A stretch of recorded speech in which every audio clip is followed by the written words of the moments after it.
Welcome to Ole Walls house. It's me. It's your man. It's your main man. It's Ole Walls, and I'm back with you, ladies and gentlemen. Episode 172 coming your way. Got a fun show. Running solo this week. Going to talk a little WrestleMania. Going to talk some Cleveland Guardians ball, some golf, some passing thoughts, all the fun stuff.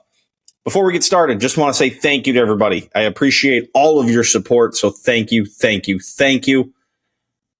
If you guys could, you know what to do. Rate, review, comment, subscribe, and share. You can do that on Apple Pods, Amazon Pods, Spotify, and on our YouTube channel. Subscribe to the YouTube channel. Somebody do it, please. Also, this week, I always tell you to check out the Full Range podcast with MJ on Spotify. It's also on the Ole Walls House YouTube channel. I believe this week his episode is going to be the tandem episode. We're doing OWH and Full Range go live for the entirety of the first round of the NFL draft. Please come check that out. We're going to have a good time. And without any further ado, let's get into it. Welcome to the WrestleMania recap portion of the pod. Let's start on Saturday. I didn't watch a ton of Saturday. I've gone back and seen a couple of things. The Tiffany Stratton entrance against Charlotte Flair. I didn't watch that match. I heard, I saw that Ric Flair thought it was the greatest match that has ever been, done in WrestleMania. That's per usual with Rick when Charlotte wrestles, but I just wasn't too interested in that. Sorry, I'm trying to fix my hair too. Just wasn't that interested in it. Saw parts of, I watched nothing of the El Grande Americana and defeating Rey Fenix. I saw parts of Jacob Fatu. I love you solo. Defeating LA Knight. Yeah. Saw parts of that. It was fine. Saw none of the Jade Cargill. Saw none of New Day and War Raiders. Saw portions of Jey Uso and Gunther. Jey Uso entrance, cool. Again, I think that's kind of what we're going for there. He was, I don't know if he was wasted in his press conference afterwards, but it was just a lot of mumbo jumbo. Just internet, yeah, fire. I don't know what was going on. I don't know if that's just his thing now that he's going to do. But the story of night one was the triple threat main event. CM Punk gets his first WrestleMania main event. Roman Reigns, Seth Rollins, they've all got beef. We've got Heyman in CM Punk's corner, a nice bit of that. I thought this was a good story. Rollins can't stand either of them. Reigns hates Rollins more than anything. Punk's, just weaseling his way into this thing. And we get a good, fun match. A very good triple threat match. Triple threat matches are some of my favorite matches. Just it's the right number of people to keep the pace up without being too much shenanigans or just having to do spot fest to keep it going. If you're not going to do a one-on-one like triple threat is, I think triple threat actually might be. Triple threat matches are some of my favorite matches. I mean, one of, if not my favorite match. That's not my favorite match. My favorite match is The Rock versus Triple H at Backlash 2000. One of my other favorite matches is Royal Rumble 2015, Seth Rollins, Brock Lesnar, John Cena triple threat. That match is unbelievable. Unbelievably good. This match wasn't that, but it was darn good. And we had an incredible twist at the end. Paul Heyman betrays not only CM Punk. There's spoilers here, by the way. I figured if you're watching this and you saw it said WrestleMania, you've at least seen what happened. CM Punk betrays Paul Heyman betrays not only CM Punk, but he betrays Roman Reigns. Nut shots galore. And Rollins did a great sell. He was just standing, facing the other way, looking like he was going to get hit, and then he just put his hand out, just when Heyman had the chair. Just fantastic stuff. Just great stuff. That right there is why I love pro wrestling. The intrigue, the twists, the turns, the match was good. Like everything about it was good. There's a question for Monday night. What's going to happen? You know, where does Rollins go from here? We were left with the thought that, hey, maybe Rollins and Heyman are involved in night 2. Like maybe this is part of a grand plan of The Rock. It just was, it was perfect. There were questions, like some people, we do a little thing every year, me and MJ and the boys, where MJ makes up a little sheet like who's going to win this match? Will this happen? You know, over under times of the matches and entrances. And one of his questions was, will Rollins and Heyman open the show? Like that was a very real possibility. It was great. So we get to night 2, which I think was the better night. I'm locked in right from the start. And the first 4 matches were all very good, very fun. The women's championship match, Io Sky, Rhea Ripley, Bianca Belair. It really felt like this was going to be a Rhea Ripley. Turns out they swerve us a little bit, you know, with Io Sky keeping the title. It just felt like Rhea Ripley had all the momentum and was going to get it back. But fun opening match. I saw a lot of people being like, "This is one of the greatest openers of WrestleMania history," and I was like, "Was it? Like, it was good. It was very good, but I don't know about that. Maybe I don't know. Maybe I was just getting loose myself, just getting warmed up into the WrestleMania flow." Don't know. Drew McIntyre versus Damian Priest, a Sin City street fight. That was a fun ass match. Just 2 dudes beating the shit out of each other. Just going bananas, you know, tables and chairs, and I saw some blood across Drew's back, and it was fun. Drew McIntyre with a win. See, I was 0-2 on the pick sheet at this point. I came in tied for the lead. I went 0-2. I fucked up reading something and thought, and the question about will Heyman and Rollins open night 2, I thought it's just, will they be there? So I was in deep trouble at this point. And it did not help what happened next. And Dirty Dom beats Braun Breaker, Finn Balor, and Penta. The crowd was hot. Hot for Dirty Dom. Good Lord, that crowd was popping for him, and every time he did something, the volume would raise. The crowd liked Braun Breaker. I am a big fan of Braun Breaker, but the crowd was really, really into Dirty Dom. It was really funny. So, did not see that one coming. Did not see Dirty Dom being the biggest star, maybe, of the night outside of John Cena. Braun Breaker. I just want to talk about Braun Breaker. Braun Breaker is an absolute fucking animal. He did the Steiner Math promo, kind of mimicking his uncle's promo from TNA. I'm going to have to, hang on. I'm going to have to try and find something. He might kill me for doing this, but I'm going to, God, this is so far back in the fucking conversation on. Bear with me. I might be able to get it. Okay. He's awake, so that's good. Oh man, this is so far back. I'm sorry. I'm sorry. Steiner Math. Gosh, I see Steiner. I'll try and find it in between here and throw it in passing thoughts. He did he recited the entire Scott Steiner promo. I found it. Created equal, but you look at me and you look at Samoa Joe, and you can see that statement is not true. See, normally if you go one-on-one with another wrestler, you got a 50-50 chance of winning. But me, I'm a genetic freak, and I'm not normal. So at best, you got a 25% chance to beat me. Then you add Kurt Angle to the mix, your chances of winning drastically go down. See, the 3-way of sacrifice, you got a 33 1/3 chance of winning, but I got a 66 2/3 chance of winning because Kurt Angle knows he can't beat me, and he's not even going to try.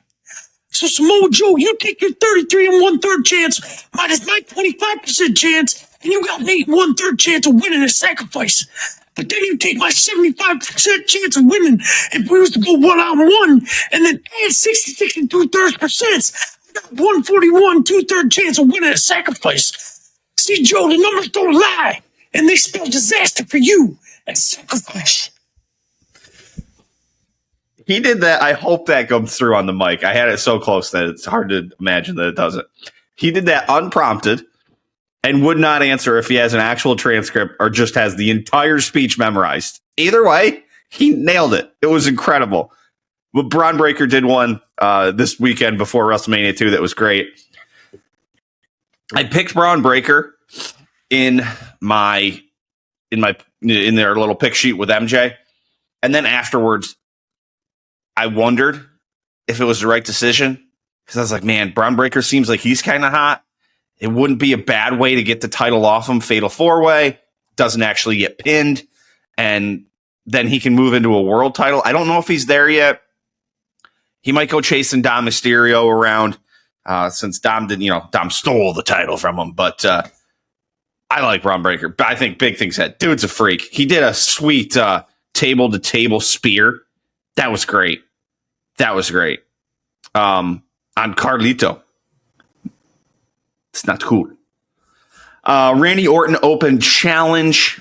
Joe Hendry is the mystery guest. Got a good pop. Randy gets his win. Logan Paul defeats AJ Styles. That was fine. Nothing crazy. Yeah, it was whatever. Becky Lynch, surprise guest. Bailey, I believe, had to back out and hurt. So Becky Lynch and Lyra Valkyria defeat Liv Morgan. She was wearing something. Not much. And Raquel Rodriguez. And then we get to the main event. That match was fine. Like, the Becky surprise was fun, and the match was fine. I literally had no problem with any match on night 2. And I don't even really have a problem with the main event, Cena and Rhodes. I think the way Cena wrestled fit the story. I loved his entrance. Just the music, no Titantron, all black, just said John Cena. I could have done without 87 AAs and Cody kicking out. Like, maybe kick out of some other stuff, but that's probably my only bitch with the match itself. Like, I loved John Cena playing the chicken heel.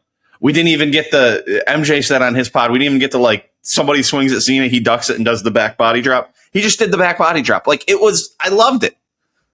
It was slow at the start to kind of really work you into it. Is it going to be a rewatchable match? No, but did it kind of fit the story? Yeah. So I'm good with it. The part I don't get, and in hindsight, I realize last year's main event was so fucking ridiculous. Timeout. I skipped something. Stone Cold Steve Austin crashed his four-wheeler, and some lady is acting like she got actually hit with the four-wheeler, not bumped by the barricade. Maybe it was harder than it looked, but on TV it looked like she was standing, then realized what kind of happened and kind of stumbled backwards, and then was really selling the shit out of it. Stone Cold went over to her once, went back over later, and Nick Khan, the president of WWE, was over there. So that was interesting. Okay, back. Because this is where I was.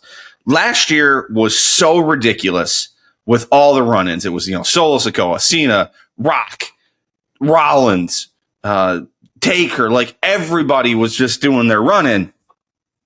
And it felt like that same type of atmosphere was being set up with The Rock, being around at what was it, day 1 or whatever, saying he wants Cody's soul. Then he shows up at Elimination Chamber with Travis Scott. And the Travis Scott thing makes more sense now.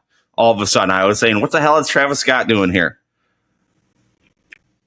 But then The Rock's not there. We see The Rock orchestrate the Cena heel turn after Cody Rhodes tells him to fuck off. And then he's just not there. What? Yeah. Did we get spoiled by last year with all the run-ins? But you set up that we're going to do that again. And so now obviously Travis Scott, they're trying to get involved. He's a popular rapper. They've got a clothing line with him going. He wears that hardcore belt around. He's out there with The Rock and Cena when Cena turns and they beat the shit out of Cody Rhodes. So, like, we get that. But, like, where's The Rock? Like, why set it up if he's not going to be there for the payoff? I don't get it.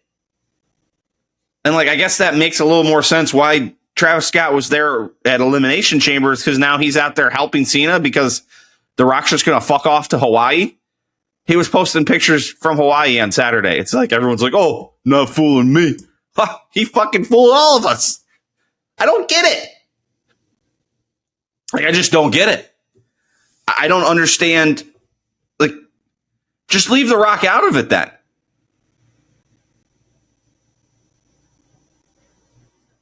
Like, The Rock asked Cody for a soul. He says no. The Rock and beats the shit out of him. But, like, why did that tie into the Cena heel turn? I'm just so confused. Maybe we'll get more tonight on Monday Night Raw.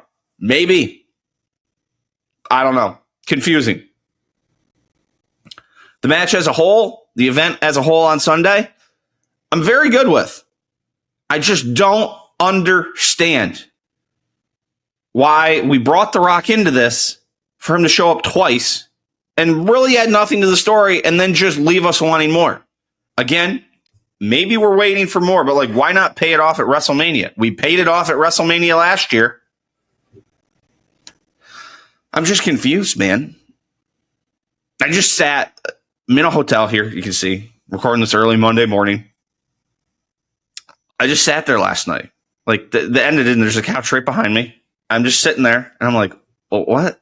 What? Travis Scott was the only person to come help Cena after The Rock, and and we did this all with just a couple ref bumps? Like, what? And again, if it was just been Cena turns heel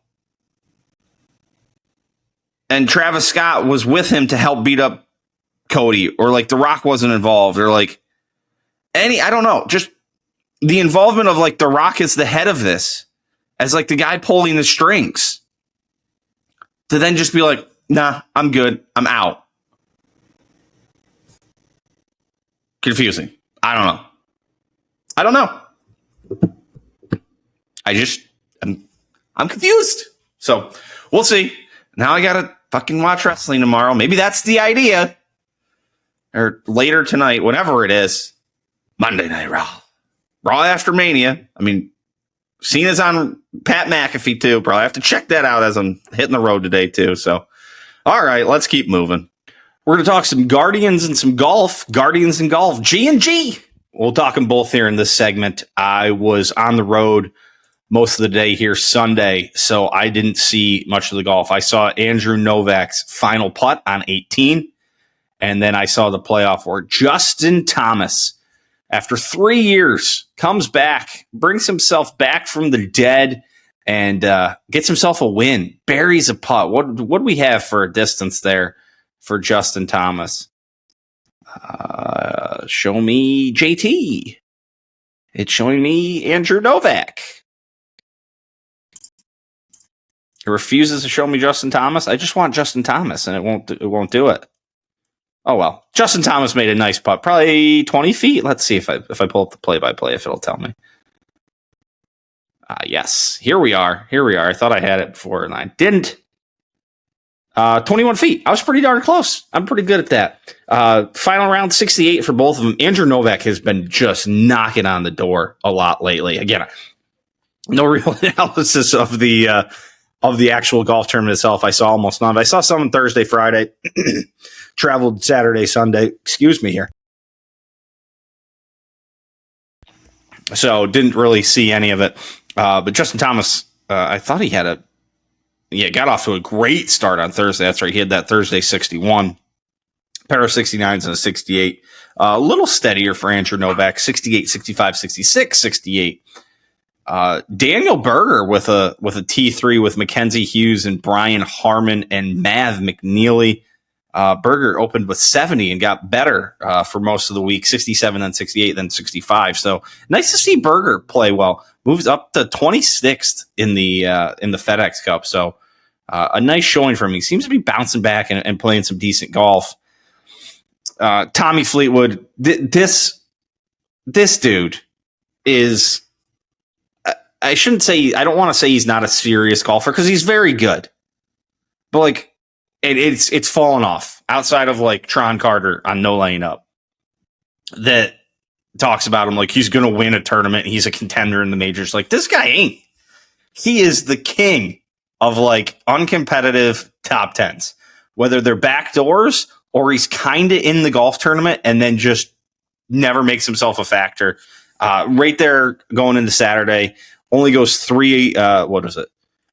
He was 4 under the rest of the way. And just gets outpaced by everybody else around him. Falls back 2 spots, only shooting 1 under today. It's just who he is. Scotty Scheffler, hot start to the tournament, and then just kind of cooled off. Pair of 70s and a 68 sandwich in between there on Saturday. I'm very interested in what's going on with Scotty. I just don't know what to make of it at the moment. It just feels like he can't put a full 4 days together at the moment.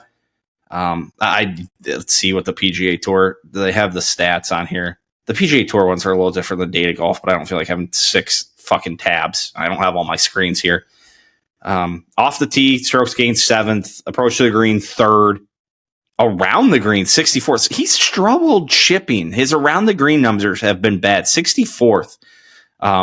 PGA Tour has him losing just shy of 3 shots. I think the PGA Tour ones are a little wider spreads than you get on Data Golf. Putted fine, like 34th, .251. Like, that's fine for him. Like, he can win at those numbers, but that around the green, if you pair those putting numbers with those around the green numbers, that's bad. Usually when he's putting like that, his around the green is very high, not almost dead last. And how many players were in the field this week? 72 and 64th in strokes gained around the green. That's bad. That's really bad. Oofta. Siwoo Kim was not shaking that ass. That was a dude who was he was in the final group, I saw. 74. Backs up 3 shots today. Loses 7 spots on the leaderboard. JT Poston, Sung J M, Sam Burns all play rounds that move them up. Sepp Straka, after just pedaling along the first 2 days of 70-70, finishes 67-67. But nice to see an American guy get a win for us. We need that. Andrew Novak could play his way onto the Ryder Cup team if he keeps stacking up performances like this. Off the tee and approach are really good. Good ball striker. T28 in driving distance. This is a weird course where to gauge driving distance. Let me see what his overall driving distance is, because Harbor Town's a weird one to gauge that on, just because of the way that course sets up. All right, Andrew Novak's stats here. Strokes gained off the tee is very high. Not very high. It's very high for his thing. 56. His approach to the green is terrible. 1/16th. Around the green, 11th. Guess I'm just not familiar with his game. Does it tell me what his driving distance is? Driving distance, not great, 1/16th. I thought he was a bigger hitter than that. I don't know why I thought that. Do not know why I thought that. Where do we go next on the PGA Tour? Somewhere weird, I believe. Somewhere weird. Corrales, Punta Cana. And then we have Zurich. That's the team event. And then we have the CJ Cup, Byron Nelson. It's TPC Craig Ranch. Truist Championship. What's the Truist Championship? So it's a Philly Cricket Club. It's a elevated event. What is that now? What was that? Is that the Northern Trust? Truist Championship. What? Oh, it's the Quail Hollow event. It's the old Wachovia Wells Fargo. Okay. I didn't know. I forgot Wells Fargo had backed out. All right. So they're doing that at Philly Cricket Club. Interesting. Very interesting. Very interested by that. Let's shoot over to the Guardians. 3 wins in a row. That's called a sweep. It has happened before, and we have done it. little bit of a rough stretch against the Orioles. Got kind of beat up in 2 games. Got the first one from them, and then gave up 9 and 6 runs. Like, not what we're looking for.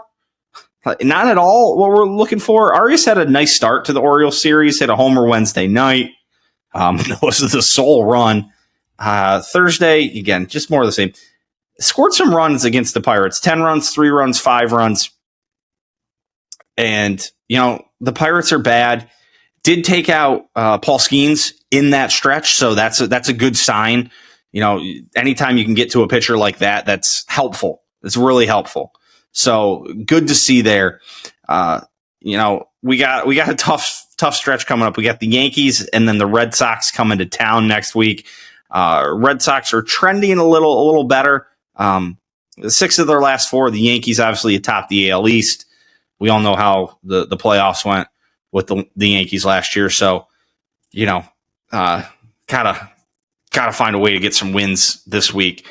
See if you can steal 2 of them from one of these guys. Hopefully you can just get something somewhere.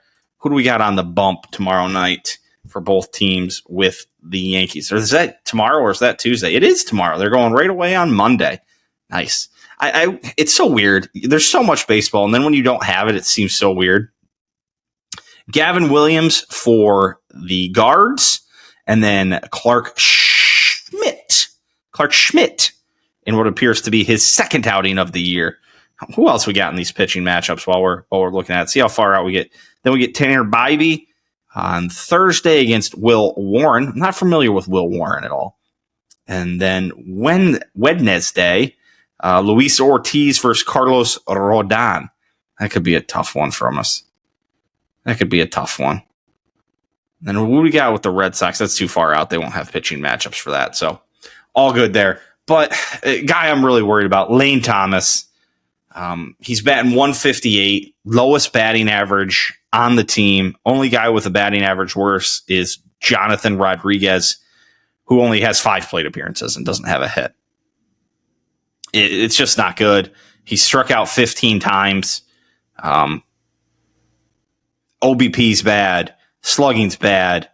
OPS, bad. OPS plus, real bad. Like, everything is bad. Every stat line across the stat line on Baseball Reference is bad for Lane Thomas. It's almost the worst on every team. Only has scored 2 runs. Of the guys who've played, only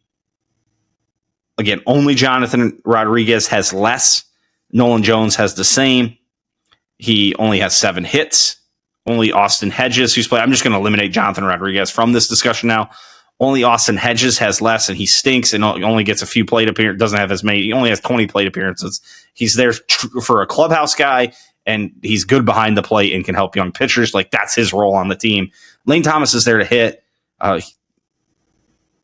It's just not good. Only 1 double, only 2 RBIs, stole a base. He's only got 1 walk. Like, it's just all bad. And we need more production out of him. Arias is a guy I pointed out at the start of the year that I thought we needed more from.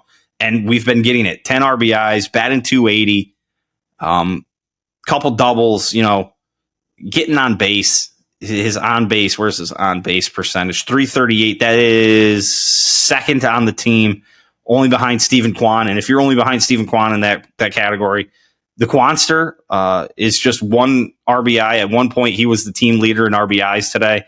But Manzardo hit a homer and drove in the winning run today. Manzardo's been playing solid, so that's nice.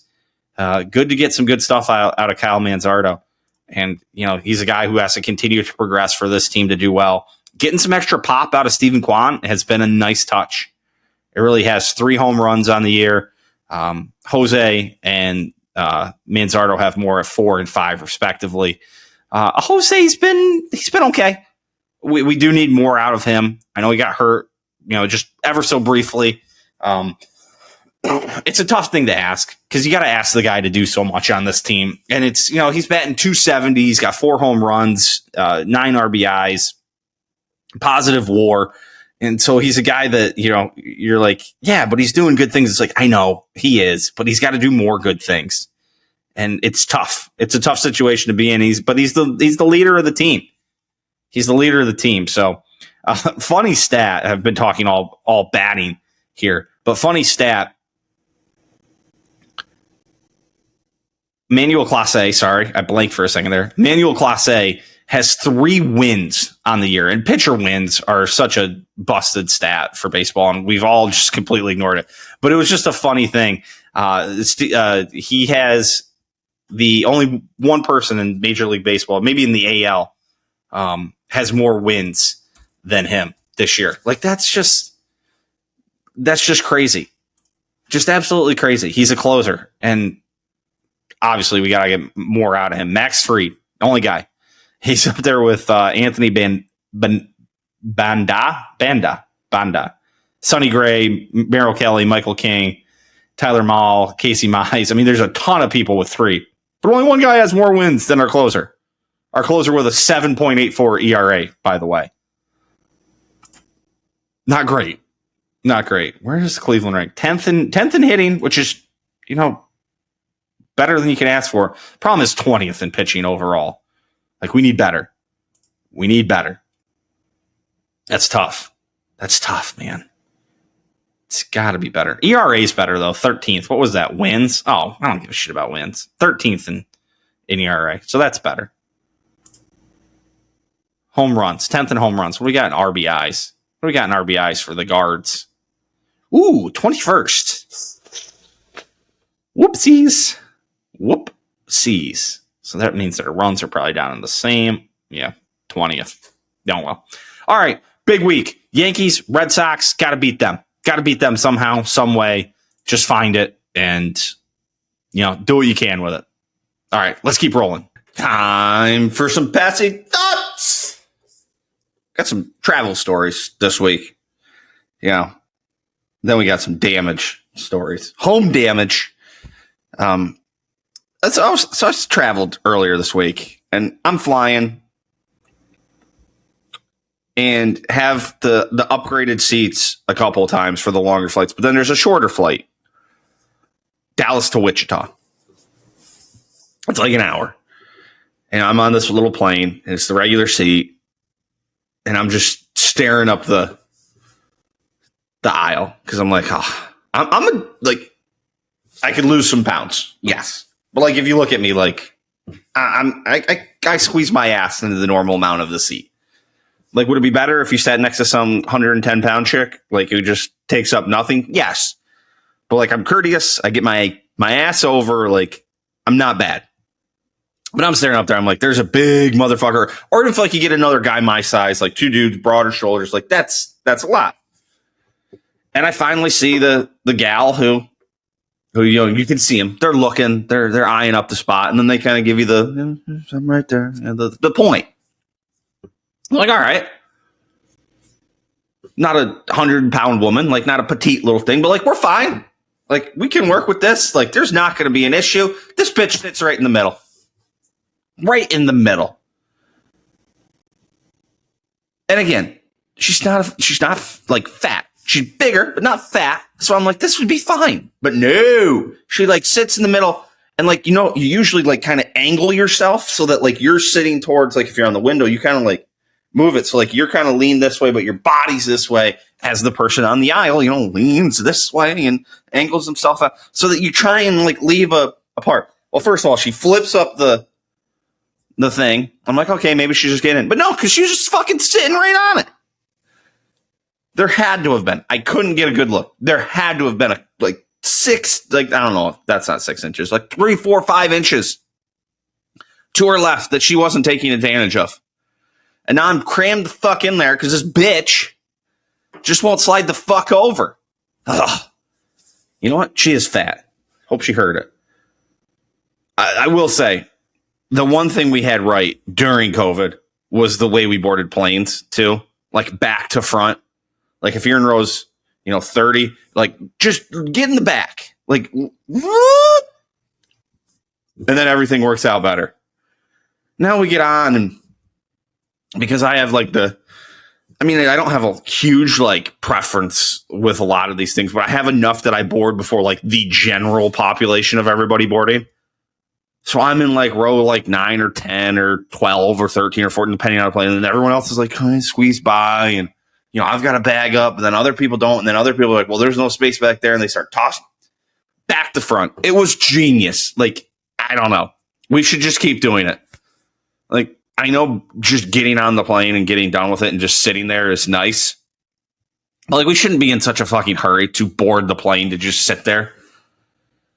Like, you should just guarantee bag space for others. Like, and then if there's more left over, you can pop other people's on. But yeah, back to front. That was genius. Flying during COVID was so nice.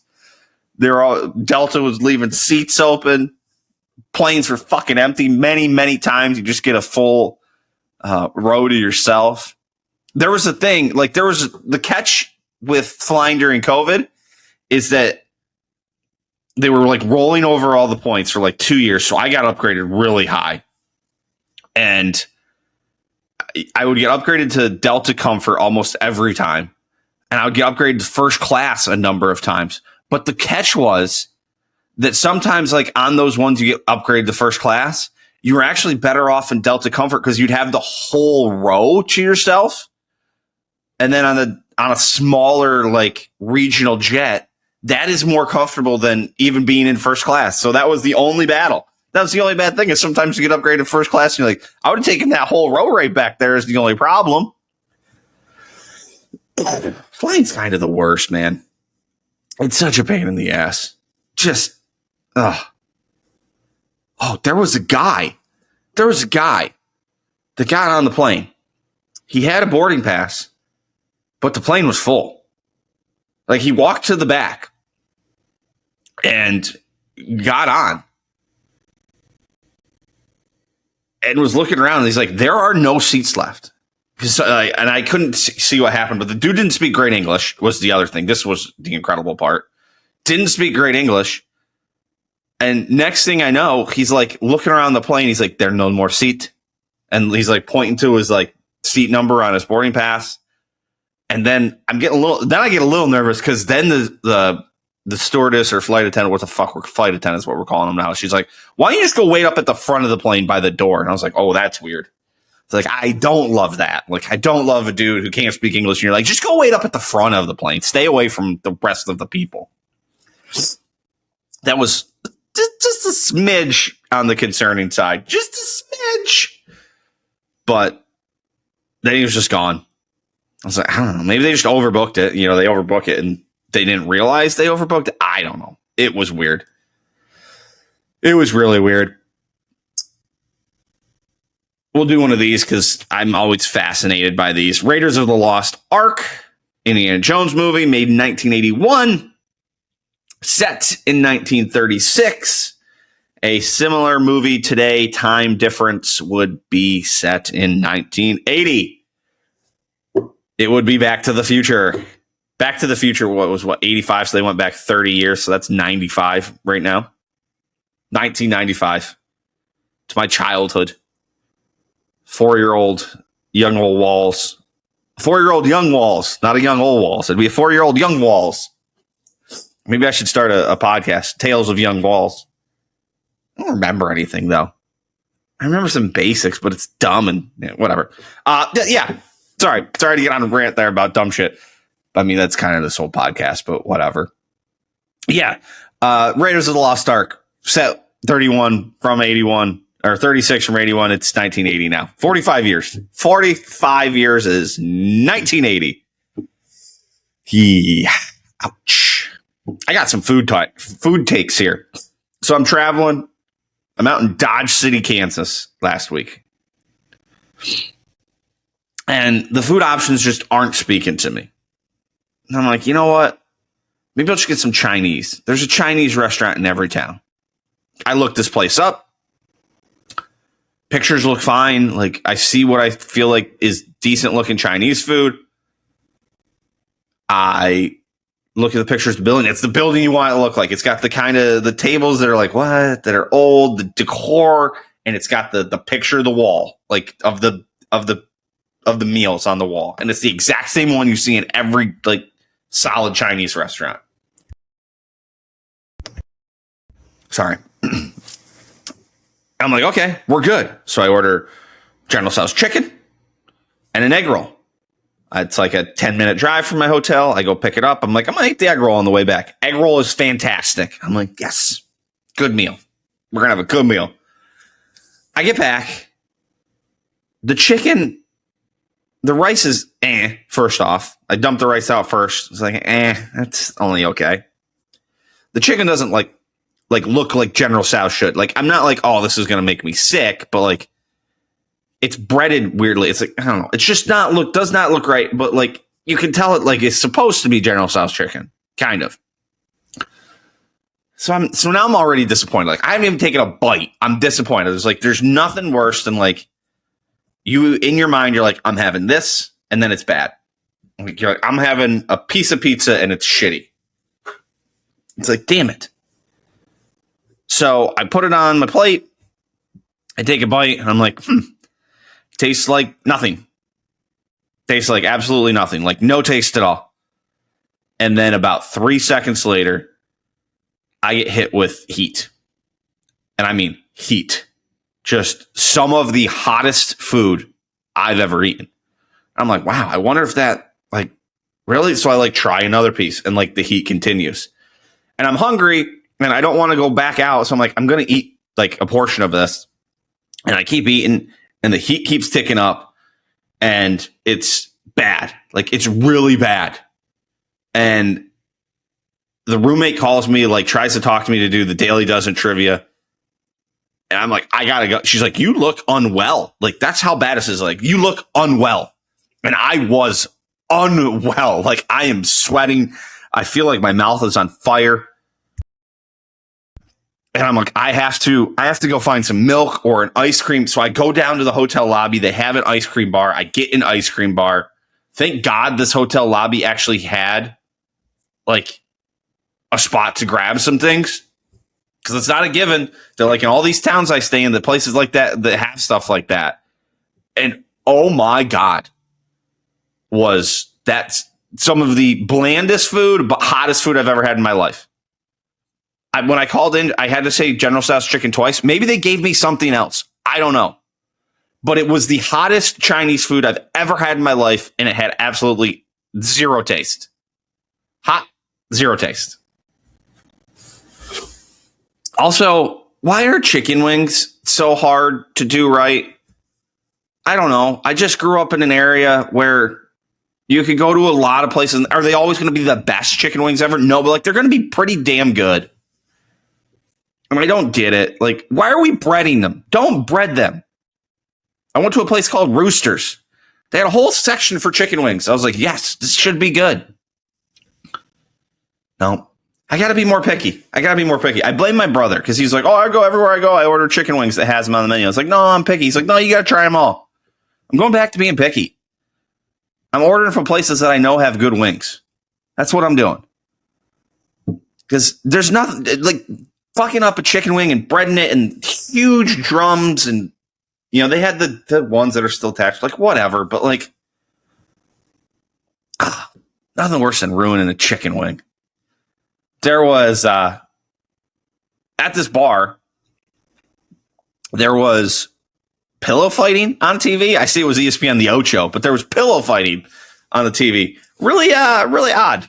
I mean, they're just out there fucking swinging pillows, backhanded. Really interesting. So, one last thing. This happened last week after I get back from my travels. Hail the size of golf balls. Like, that one is bigger than a golf ball. That one is like approaching tennis ball sized hail. And you can see all over the yard too. All over. Just pelting the shit out of my house. So I got two sides of my house that are just destroyed. I got a roof that who knows. The gutters are fucked up. You know when you hit a ball and it's a wet day in the golf course and it plugs off the tee? That's in the divot it leaves. That's what my entire fucking yard looks like. Got messed up. Got really messed up. So joy to me. Dealing with insurance adjusters in my personal life this week too. Yay! All right, let's go wrap this thing up. Closing time, everybody. I just want to say thank you, as always, to everyone. Thank you. I appreciate your support, appreciate the watches, appreciate the listens. Don't forget to rate, review, subscribe, and share. Comment, too.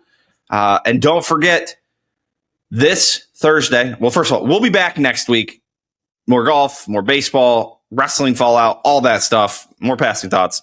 But this Thursday, in 3 days from the time this is released and the time you first hear it, live NFL draft, first round, the entirety of the show. Me and MJ are going. We're bringing in some guests, hopefully a lot of them, so MJ and I don't run out of shit to talk about. But we're going live on the Ole Walls House YouTube channel, a little Ole Walls House full range co-production. Don't forget to check out the Full Range Podcast as well on Spotify, the Full Range Podcast, and on YouTube on the Ole Walls House YouTube channel. But we will be live Thursday for the first pick to the 32nd pick. So come see us then. Till then, peace.